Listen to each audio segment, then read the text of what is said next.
Doctor Mohammad Yunus সম্পর্কে নিচের কোনটি সঠিক নয়? গ্রামীণ ব্যাংকের প্রতিষ্ঠাতা 1987 সালে জাতীয়তা পুরস্কার লাভ করেন।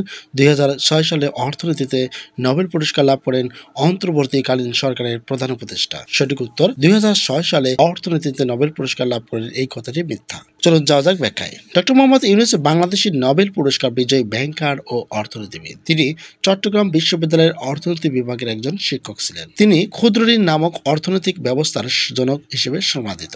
অধ্যাপক ইউনূস গ্রামীণ ব্যাংকের প্রতিষ্ঠাতা ডক্টর মোহাম্মদ ইউনূস এবং তার প্রতিষ্ঠিত গ্রামীণ ব্যাংক যৌথভাবে 2006 সালে নোবেল শান্তি পুরস্কার লাভ করেছেন। অর্থাৎ 2006 সালে ডক্টর মোহাম্মদ ইউনূস এবং গ্রামীণ ব্যাংক যৌথভাবে নোবেল পুরস্কার পেয়েছেন, তাও আবার শান্তিতে, যা উত্তর গতে রয়েছে অর্থনীতিতে, যা ভুল তথ্য। তিনি প্রথম বাংলাদেশী হিসেবে এই পুরস্কার লাভ করেছেন। ডক্টর মোহাম্মদ ইউনূস বিশ্ব খাদ্য পুরস্কার সহ আরো জাতীয় ও আন্তর্জাতিক পুরস্কার লাভ করেন। ডক্টর মোহাম্মদ ইউনূস 1996 সালে সাবেক প্রধান বিচারপতি মোহাম্মদ হাবিবুর রহমানের নেতৃত্বে গঠিত তত্ত্বাবধায়ক সরকারের উপদেষ্টা হিসেবে দায়িত্ব পালন করেছেন। তিনি প্রাথমিক ও গণশিক্ষা মন্ত্রণালয়, বিজ্ঞান ও প্রযুক্তি মন্ত্রণালয় এবং পরিবেশ ও বন মন্ত্রণালয়ের দায়িত্ব ছিলেন। ডক্টর মোহাম্মদ ইউনূসকে 2024 সালে বাংলাদেশ সরকারের অন্তর্বর্তীকালীন সরকারের প্রধান করা হয়। 1978 সাল থেকে 2021 সাল পর্যন্ত ডক্টর মোহাম্মদ ইউনূস জাতীয় ও আন্তর্জাতিক সহ প্রায় 145টি পুরস্কার অর্জন করেছেন। এর মধ্যে স্বাধীনতা পুরস্কার লাভ করেন 1987 সালে।